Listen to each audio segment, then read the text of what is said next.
మేనమామ ఇచ్చిన సలహాతో రామకృష్ణుడు ఆలోచనలో పడ్డాడు. తాతాచార్యులు వారు ఎప్పుడు మంగళగిరి వస్తారని అడిగి తెలుసుకున్నాడు. ఆ సమయంలో తెనాలి నుండి మంగళగిరి దగ్గరే కనుక సులభంగానే చేరాడు. తనకు తాను పరిచయం చేసుకున్నాడు. తాతాచార్యుల వారి అభిమానిని అని చెప్పుకున్నాడు. ఆయన మంగళగిరిలో ఉన్న నెలలోనూ ఏ రోజు వృధా అవ్వకుండా ఆయన సేవనే చేసుకున్నాడు. తన గురించి చెప్పుకున్నాడు. రాయలవారి దర్శనం కలిగించమని కోరాడు. తాతాచార్యులకు ఇష్టం లేదు. కారణం ఆయన వైష్ణవుడు, ఆ తత్వం బాగా జీర్ణించుకున్న మేధావి అని చెప్పగలడా, చేతలతో చూపించగలడు. రామకృష్ణుడు ఆయనంటే వినయ విధేయతలు చూపించాడు. తను సహాయపడతానని నాలుగు చివరి నుండే చెప్తుండేవాడు. ఆయన వచ్చిన పని అయిపోయింది. తిరిగి విజయనగర ప్రయాణం అయినాడు.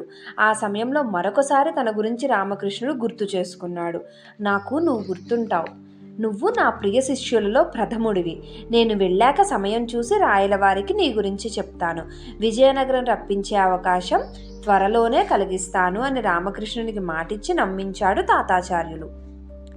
రోజులు వారాలు నెలలుగా గడిచిపోతున్నాయి. తాతాచారి పిలుపు కోసం 1000 కళ్ళతో ఎదురు చూస్తున్న రామకృష్ణునికి క్రమేపీ నిరుత్సాహం కలిగింది. ఆయన తన గురించి మర్చిపోయైనా ఉండాలి, లేక రాయలవారి అనుమతైనా లభించకపోయి ఉండాలి అనుకున్నాడు. అయినా అవకాశం కోసం ఎదురు చూస్తూనే ఉన్నాడు. రామకృష్ణుడు తాను విజయనగరం వెళ్ళాలంటే డబ్బు కావాలి, తల్లిని తీసుకువెళ్ళాలి. అదంత సులభం కాదు.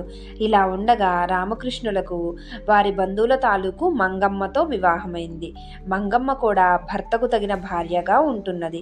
తదుపరి రాయలవారి ఆస్థానంలో అవకాశం చిక్కించుకోవాలన్న తలంపుతో తల్లి ప్రోత్సాహంతో స్వగ్రామమైన గార్లపాడులో ఉన్న కొద్ది ఆస్తిని అమ్మివేశాడు.